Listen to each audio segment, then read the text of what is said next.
Alright, friends, subscribers, and no strangers. What's up? It's your boy Beard here, back with a interesting video that is caused by current events.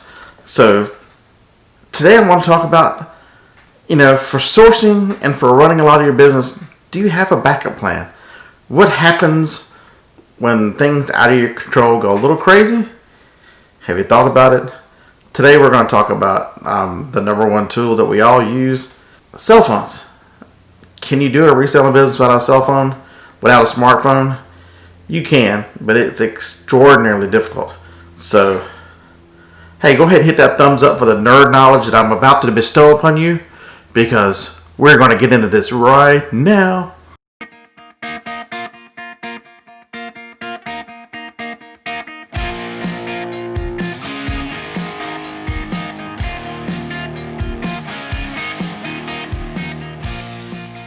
Okay, so why do you need a plan? Life, this is 2020. We're coming to the end of 2020. Do I have to explain why we need a backup plan? Is 2020 not just like taking everything you've ever thought about backup plans and go, I need one because this is the year you go, well, damn, it's 2020. So, backup plan. What am I talking about? What happened? So, for those of you who do not live in the Southeast, you're going, there's such crazy coverage of this incident. Christmas, 1 a.m. Christmas night, someone drives a RV to downtown on Commerce Street in Nashville, Tennessee. For those who probably don't know where I am, I'm in north of Huntsville, Alabama. Nashville's about 88 miles. And about 6 o'clock, it started announcing to get away. It counted down, and then the stupid thing exploded. No big deal. An RV takes out, glass and parts of buildings in downtown Nashville. Beard, how does that affect your reselling business? It was sitting beside the AT&T building. The Target was an AT&T building or another building. We're not going to get into. That's a whole nother video on their Target and what they were after. But anyway, so how did it affect me? Saturday morning, which is, it's a big markdown day. I want to go out looking around the 26th, and I don't have AT&T cell phone coverage because we were without cell phones here for almost 48 hours for AT&T. So if AT&T was your main cell phone, you're done. So they're my main they're my main cell phone. My Note, that guy. The phone I love, this Note Ultra 5G.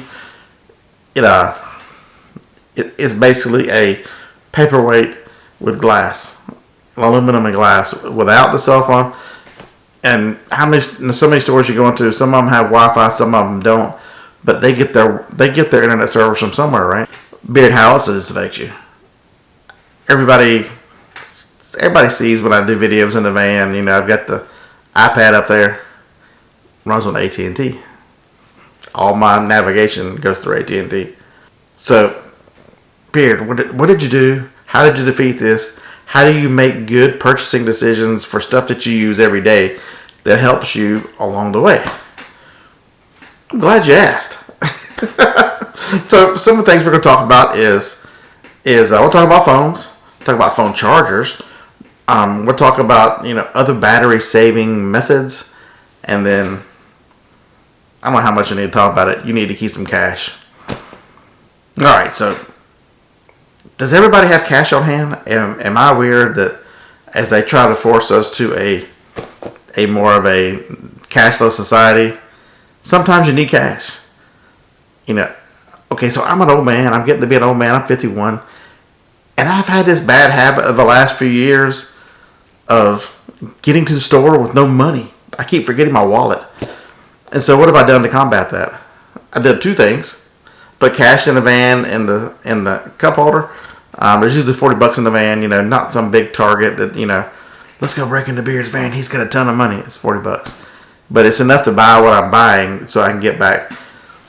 Also, I started carrying Samsung phones because Samsung Pay will pay at almost any register. You lay it up there, it acts like the card's in there. I've got my debit cards, my business debit card and my business credit card stored in here. I can pay for whatever I've got. So Those are two things so we can mark that off the list. Keep some cash or electron, and for other purposes, be able to pay electronically, whatever that is. All right. So most people could have said, hey, I don't have a cell phone. There was a short time earlier ago that we didn't have cell phones. I know you youngins can't believe a life without cell phones. But smartphones have only been around since, 2007-ish. And then cell phones before that. The wife and I first got, the lovely Joni, we got our first cell phone in 93. It was a bag phone. It was something that stayed in the car because you didn't want to carry. It'd been like a man carrying a purse. It was so big. And as they got smaller, we only had one at a time. Most of the time she carried it. So, and you actually had to pay for the minutes you used. Holy crap. Cell phones were just crazy. For you youngins who don't understand where cell phones have come, consider yourself lucky. So anyway, I could have just gone and bought a prepaid phone, paid for a month, and then use it for a couple days, and that would have been fine. That's a wonderful choice. It's the most expensive choice. All right, so everybody knows, or most people know, I have two cell phones, so that was for most people. Have a backup plan. That's a good one because you can go to Walmart and pick up a Verizon prepaid for under $100, and it'll be a smartphone, and it won't have all the bells and whistles of what I'm used to, but it would get me through. Right, I can do some scanning. I could make enough money to pay for that phone pretty quick. $100 doing retail arbitrage is okay. It takes a few minutes, right? So, okay. So what's the second one? I have a Verizon phone. Yay! Beard, you just switch phones, right? Okay, so understand, switching phones means that this phone, which is now, it's 2 years old, it's this Galaxy S10 Plus. Nice phone, great size. I like that phone a lot. I've enjoyed that phone. I'm going to keep it even after I turn the number off in 3 or 4 months. But the one thing I'll tell you is, as the phone gets older, the battery performance is less. So this phone now has to do my GPS. It has to do all my scanning, texting, phone calls, everything, right? Workload on that battery is just going to drain it pretty quick. So how can you make things that you buy normally help you extend the life of a battery and get you through the day? I had no issues getting through the day. All the stuff that I buy, because I'm a nerd, sorry, it just happens that way.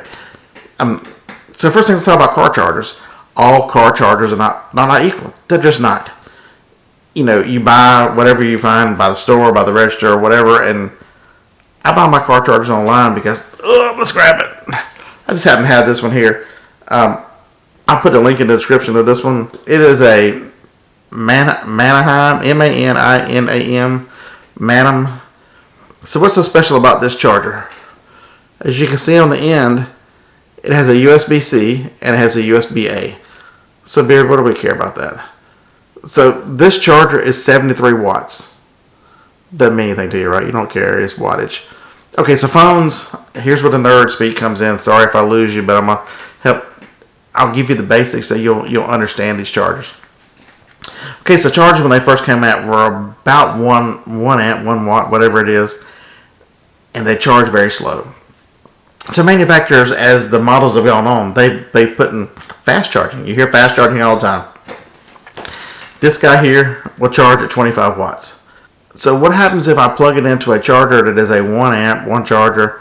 iPads need 2.5, or that's what most of them are. 2.5, and it'll take 25. It will charge this up, but it slow charges it. When you connect it to this, which one port does 40 something, and the other one does 30 something. So when I plug the USB-C to USB-C on this guy, it screams. It comes up on the little screen and says super fast charging. Same as if I plugged it at the house. And so the S10 Plus, I'm not sure how fast it'll charge. Maybe in a 15 watt range, but way faster with this charger. So, Beer, why do you have this supercharger? Because the iPad takes a lot more power. So I got one that would charge this phone as fast as it could, and it would keep the iPad charged up no matter how much I used it. And so now that I have this, when I was in the van yesterday, I plugged the phone I'm using, the S10 up, and this thing screams on even that phone. Okay, so what's one other thing you can do? To do charging. Wireless charging is slow charging, but it's faster than the older plug-in charging. Did you see the thumbnail? Did you wonder why the beard put a window mount as the thumbnail? It's because that window mount, you see the wire running to it? It's got wireless charging built into it. So I can tell you when I'm going from store to store, I'm talking, I'm doing whatever, and I'm trying to figure out what I'm doing, half the time I forget to plug the phone in. And so yesterday, when I'm forgetting to plug the phone in, that could have been detrimental to my sourcing ability. I got all these big words out. I'm so impressed. Is it awesome that I can make myself laugh? That's just great, right? So I have the window the mount in the window. I hardly ever lay the phone down. I just throw it up there half the time, majority of the time. It charges in the window. So when I'm using it for GPS and charging it in the window, it's enough to offset. So the GPS function is not running down the phone because it's wirelessly charging behind it. So if you got to use a window mount, you might as well get one that plugs in so that every time you throw it in the window, no matter where you're going, that phone is charging. Vast majority of phones do wireless charging now. All your Samsungs, all your iPhones, they all do wireless charging. So that's another thought. Buy the right window mount if you're going to use a window mount.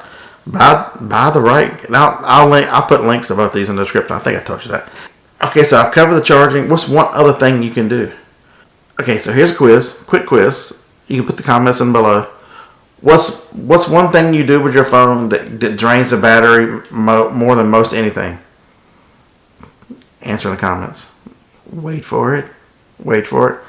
Using the camera to focus. It drains a lot of power when using the camera and then the camera focusing on an item. Just think about all the things. You got the screen running. You've got the CPU. You've got the camera running. You've got the laser or whichever kind of focus your camera has trying to focus in to take a picture. I mean, it drains a lot of battery. So how do you get them? But Beard, I'm scanning barcodes. I'm looking up stuff. I'm doing whatever.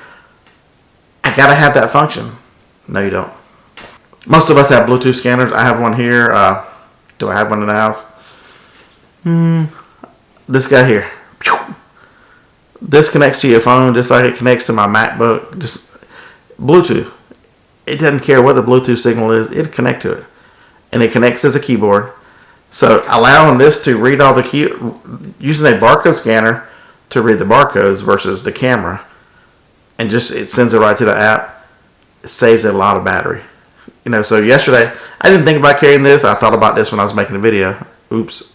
But if you need something that helps you save battery, I don't carry these anymore because the phones have gotten so good with focusing. They've gotten so fast. The cameras have gotten so good. Unless you're scanning books or multiples or something, you don't really need a barcode scan. But I've got them, and so should I need to save battery and was going to scan a lot, I should have made sure I carried this with me. All right, so let's wrap this all up, Beard. You've been rambling, but you've been giving lots of good information, right? Maybe you've already clicked out for this because you're a nerd like me. You know all this stuff. But, really, so in conclusion, buy your things for multiple purposes. Why buy a super duper charger? Because sometimes you need a super duper charger. Most of the time, I don't even charge phones. Since I'm carrying two of them, they make it through a day. I don't have any issues. But yesterday was one of those days that I needed a super duper charger. When I got home, the old phone had 74% battery. I mean, that's how ridiculous it was. That I use it for GPS. I talked on the phone. I text with it. I scanned all through stores. I went to 18 stores, 19 stores, scanning all kinds of different products. I didn't even get to halfway on the battery because I was prepared in the van.